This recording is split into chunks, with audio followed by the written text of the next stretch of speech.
Para mí la dirección, o lo más importante que tiene que generar un director, o en mi caso por lo menos, es crear una atmósfera de confianza. Yo creo un equipo, un grupo de gente, de actores, pues sobre todo generar un espacio de confianza. Tú eres el capitán de un barco, como se dice, y a veces el barco sabes dónde va y a veces no, a veces estás en mar abierto y entonces tienes que conseguir que todo el mundo defienda esta idea que tú tienes, que todo el mundo crea que es suya, para que remen en la misma dirección. Aunque no sepas hacia dónde va, pero si todo el mundo rema en la misma dirección, consigues llegar a un sitio que llega el equipo, porque la obra, por lo menos en teatro, no considero que la obra sea de una sola persona, es de un equipo entero. Muchísimas veces los actores saben mucho más que tú y sobre todo el personaje, entonces tú tienes que crear una red, para mí tienes que crear una red donde ellos se lancen a crear, a cantar, a jugar y se pongan un poquito en riesgo. Por eso necesitas tú ser la red de seguridad, donde ellos se atrevan a hacer cosas que no se creían capaces.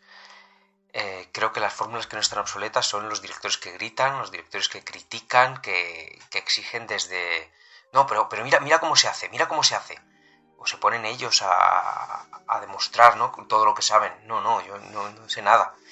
Solo sé que quiero contar una historia, que he formado un equipo y creo que vosotros lo podéis hacer mucho mejor. Simplemente es guiar, poner unas premisas y acompañar, dar tiempo y por supuesto exigir a los demás el mismo compromiso que tú tienes con lo que quieres contar, ¿no? Creo que esa es un poco la tarea del director.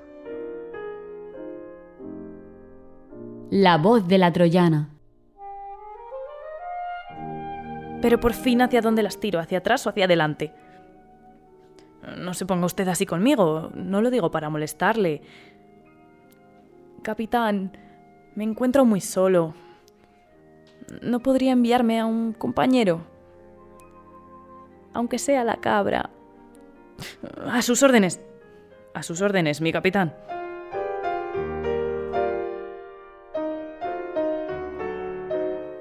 Episodio 10. El arte de la dirección. En esas palabras del actor y director Carlos Andrés se encuentran varias de las claves que nos acompañarán durante todo el episodio. Que si atmósfera de confianza, que si trabajo en equipo, que si comunicación... Toda una serie de elementos que son necesarios para la creación escénica. Así que, si hemos conseguido huir de las marionetas en el episodio anterior, ahora nos toca adentrarnos en el arte de la dirección escénica. Primero de todo, ¿qué es lo que hace un director para elegir un texto? Porque el director dirige. Tiene que tener un texto previo. O puede que no. O puede que el director directamente trabaje sobre un laboratorio en el que se hacen distintas improvisaciones, distintas dinámicas y a partir de ahí sale el montaje. Quitando este tipo de montajes que son más contemporáneos, vamos a lo clásico, que es la primacía del texto y cómo se elige un texto. Un texto se puede elegir por un montón de factores. Puede ser que al director le guste ese texto y quiera montar ese texto, entonces va a hacer el casting en función a los personajes de ese texto. Puede ser un encargo, puede ser que le diga un organismo, oye, necesitamos montar este texto y te queremos a ti como director, y se hace el casting en función en eso. Puede ser, que este caso es yo creo que el principal de todos, que sea el director de una compañía de teatro y esa compañía ya tiene su elenco y tienes que buscar un texto en función de los actores y actrices que tú tienes. Entonces ya te limitas a, pues tengo 2 chicos y 3 chicas, pues necesito una obra de 5 personajes. Tengo una obra de 5 personajes, pero resulta que son todos hombres. ¿Puedo adaptar que 3 de esos personajes sean femeninos? ¿Puedo o no puedo? ¿Es fácil? O a lo mejor yo no sé hacerlo y necesito un dramaturgo que me lo adapte.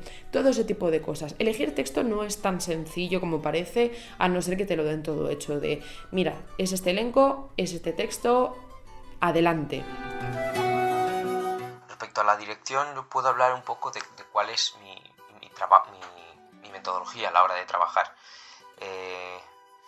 Sobre todo he trabajado con textos ya dramáticos, no he creado tanto desde improvisaciones o desde algo que no sea textual, pero bueno, alguna vez también lo he hecho. sobre todo, sea un texto contemporáneo, sea un texto clásico, lo primero es releerlo varias veces, pensar qué temáticas hay, de qué está hablando, de qué habla, y un poco la primera impresión de quiénes podrían ser estos personajes hoy, ¿no? Luego, en la segunda lectura, pues ya lees todo el contexto histórico y social del autor, lees otras obras del autor para profundizar, y luego vas desgranando elemento a elemento el espacio, el tiempo, la escenografía, el vestuario, los personajes, qué relación social tienen entre ellos, qué relación emocional. Y una vez has hecho todo este análisis, vuelvo a pensar en qué es lo que yo quiero contar, por qué he elegido esta obra, por qué en la primera lectura, ¡pum!, esta temática me ha llamado la atención. Y con eso ya pienso que tengo que reescribir, que voy a tener que quitar, que quiero añadir, que quiero cambiar. Empiezo a trabajar un poco en la dramaturgia de esa obra. Análisis textual, relecturas múltiples, contextualización, adaptación, reescritura, dramaturgia. Muchas formas son las de acercarse a un texto teatral, como vemos. Escuchemos también a la especialista en dirección de escena y dramaturgia, Salomé Flor. Mi forma de trabajar la escena y con los actores, pues bueno, primero yo diseño el trabajo en mi casa y hago toda la investigación previa. En mi casa o en bibliotecas ya veo por dónde podría enfocar el proyecto, porque sí que me gusta llevarles al equipo como una idea sobre la que trabajar, aunque luego sí que surge muchísimo en las improvisaciones y pues el pensamiento colectivo, ¿no? Varios cerebros pensando a la vez hacen muchas mejores ideas que yo sola pensando, así que luego se improvisa bastante, se crea a partir de las cosas que surgen en el proceso de ensayos, pero sí que me gusta mucho llevar como ideas muy reflexionadas de mi casa sobre qué quiero contar, sobre qué dramaturgia va a ser, imágenes, estética. Así que, aunque luego eso pueda ser modificable, sí que intento diseñar bastante en mi casa y llevar incluso varias ideas propuestas para un mismo fragmento o escena. Si es algo más dramático y es una obra que ya está escrita, pues por supuesto para cada escena llevar varias posibilidades, pero también incluso si es algo muy abierto y postdramático, lo mismo, llevaré también un montón de ideas, aunque sean más estéticas o visuales que no tanto de texto, pero también intento como llevar todo bastante preparado, aunque luego va a ser modificable por el equipo, que al final es lo que para mí merece la pena. Una vez que tenemos el texto escogido, pasamos a la fase de cuaderno de dirección. Antes de empezar en el proceso de ensayos, que esto la gente aficionada y en muchos casos no se hace, pero lo correcto y lo profesional es tener un cuaderno de dirección. Es decir, una vez que ya tenemos el texto, el director se tiene que plantear qué quiero contar yo con este texto. Es decir, tiene que crear su núcleo de convicción dramática. Y a partir de ahí surge ese cuaderno de qué código quiero qué código quiero manejar, qué idea quiero que queden claras, qué iluminación voy a tener que utilizar, todo ese tipo de cosas que lo va a tener que utilizar como cimientos del edificio. Luego a lo mejor en el proceso de ensayos hay ciertas cosas que se pueden cambiar, depende ya de la flexibilidad de cada director. Normalmente se es un poco flexible con las ideas que tienes en ese cuaderno porque ves en el proceso de ensayos que esto funciona, esto no funciona. Pero siempre tenemos que recurrir a los cimientos de esto es lo que yo quiero comunicar, por lo tanto todo se va a construir en base a ese núcleo de convicción dramática. Para mí el núcleo de convicción dramática sí que tiene que ser inamovible, porque es como la esencia, el punto más profundo que quiere trabajar el director. Todo lo demás que se construye a partir de ahí sí que se puede modificar más o menos. ¡Muestra tu faz, tirano! ¡Vuélvete, perro del infierno! ¡Tú eres entre los hombres el que más evite! ¡Apártate de mí, que no quiero tener que matarte! ¡Sobran palabras! Mi espada es mi palabra. Y tú, maldito, tú más sanguinario que lo que la palabra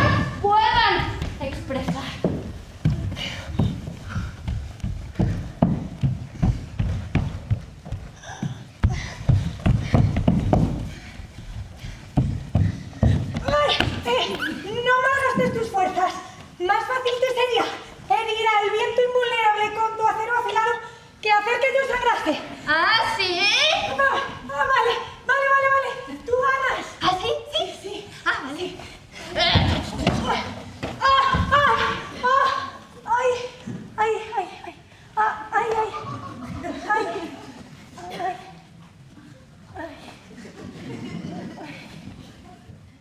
Tras esto, toca iniciar el proceso de ensayos del propio montaje. Y si bien en este podcast hemos hablado hasta ahora de herramientas para formar actores, toca ahora combinar todo eso para crear una obra. ¿Esto cómo se hace, Marta? Ahí ya sí que hay variedad de procesos. Hay directores que directamente se ponen a jugar con los actores alrededor del texto pero sin utilizar el texto. Hay directores que prefieren hacer primero un intenso trabajo de mesa, de que todo el mundo tenga clarísimo de esta es la idea que queremos transmitir, este es el código, esto es exactamente lo que vamos a trabajar. Yo soy más partidaria del segundo proceso de vamos a jugar, vamos a de manera intuitiva ver qué ofrecen los actores y los distintos artistas y después ya podemos hacer un trabajo de mesa o lo vamos haciendo sobre la marcha, siempre y cuando los actores les quede muy claro evidentemente qué es lo que queremos transmitir y en qué código se tienen que mover.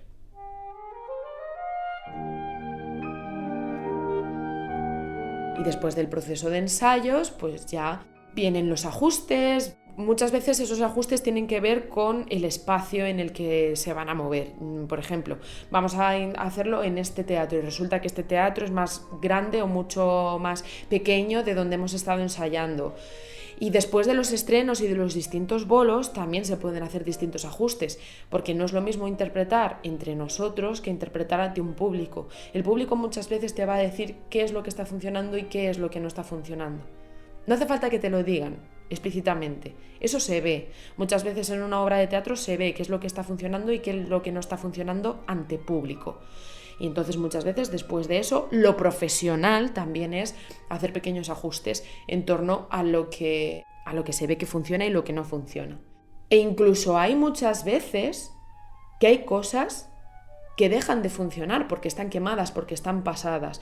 Un director de escena tiene que saber que una obra siempre tiene que estar viva y si hay cosas que dejan de funcionar o cosas que han surgido que funcionan, se puede integrar dentro de la obra.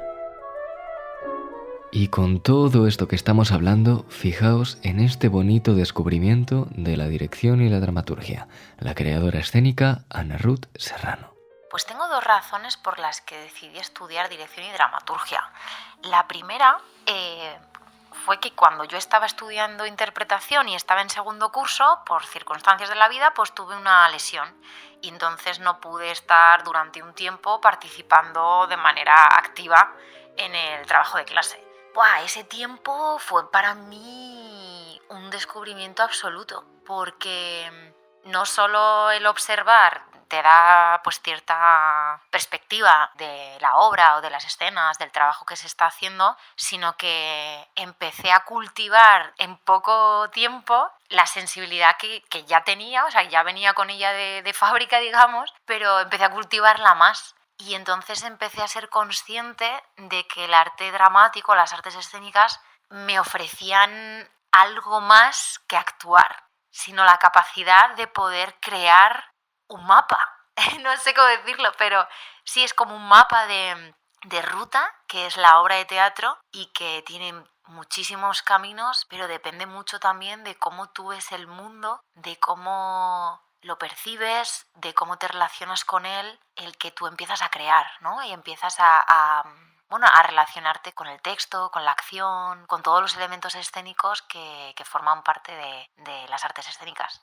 La segunda cosa por la que decidí específicamente estudiar dirección fue porque en el tiempo en el que yo me estaba formando en interpretación no me gustaba nada y a veces lo sentía como un ataque el cómo me dirigían a mí o dirigían a alguno de mis compañeros. no me gustaba el trato humano que se tenía, no me gustaba la imagen o la figura que tenía el actor en ese momento para mí, porque de repente era como una máquina que tiene que hacer y que tiene que saber hacer un montón de cosas sin que a veces te guíen para llegar ahí, ¿no? Y en esta cosa del trato humano entré y dije, vale, yo necesito aprender a dirigir bien, porque creo que hay mejores maneras de dirigir y no las conozco, y necesito esto, necesito cambiar el chip de cómo se trata a las personas con respecto a llegar a un lugar de trabajo que quieres llegar, ¿no? Como es el resultado de una escena o X.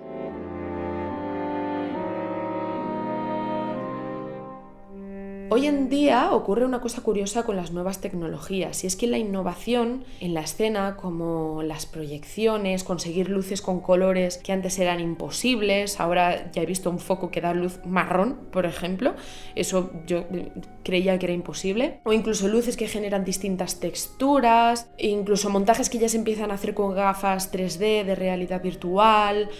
Todas estas cosas aportan un montón de posibilidades al director que antes eran impensables.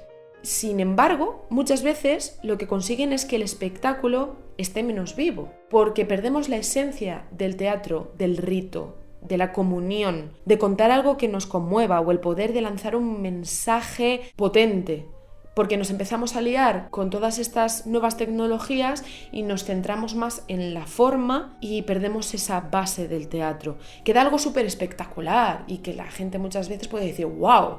Lo que he vivido, es este efecto wow que hay hoy en día, ¿no?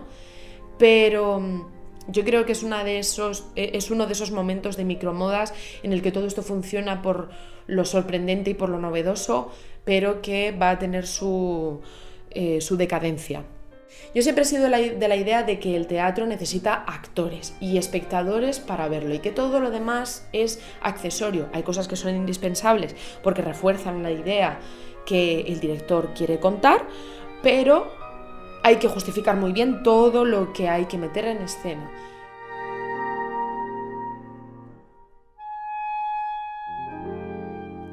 Ya veis cómo están las cosas. El teatro ha cambiado y está cambiando mucho. Por un lado, es una realidad que la figura del director es algo mucho más vivo y dinámico que aquello de ser un marionetista, mucho más que alguien que pone unos ladrillos en un sitio determinado para que no se muevan. Por otro lado, la infinidad de nuevos recursos técnicos que se pueden meter en la escena añaden al juego nuevos jugadores. Mientras tanto, ya veis que el director lidia con las dificultades previas de lectura, comprensión, dramaturgia, con las que siguen, de logística y adaptación al elenco, al tiempo, al presupuesto, y con las de más allá, de revisión, ajuste, renovación, en fin, un poco de todo. Un gran poder que conlleva la responsabilidad de saber escuchar, de saber hacer y ser equipo, y de saber decidir, fijar, organizar. Y todo para que una y muchas veces más podamos decir silencio y telón.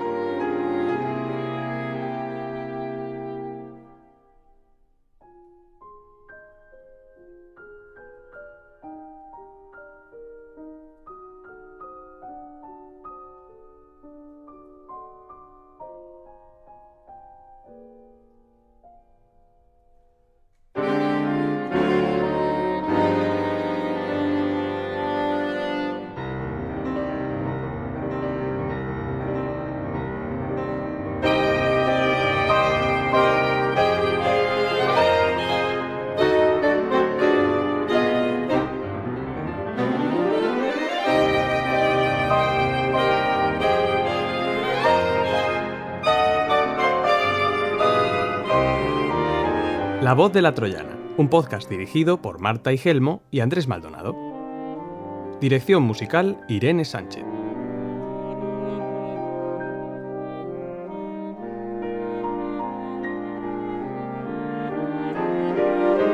Acabas de escuchar un podcast de Satio Producciones para Radio Usal. Para no perderte las novedades de La voz de la Troyana, sigue en redes a La Penúltima Palabra o a la Academia de Teatro La Troyana. Disfruta de nuevos episodios de La voz de la Troyana el tercer martes de cada mes a las 20 horas.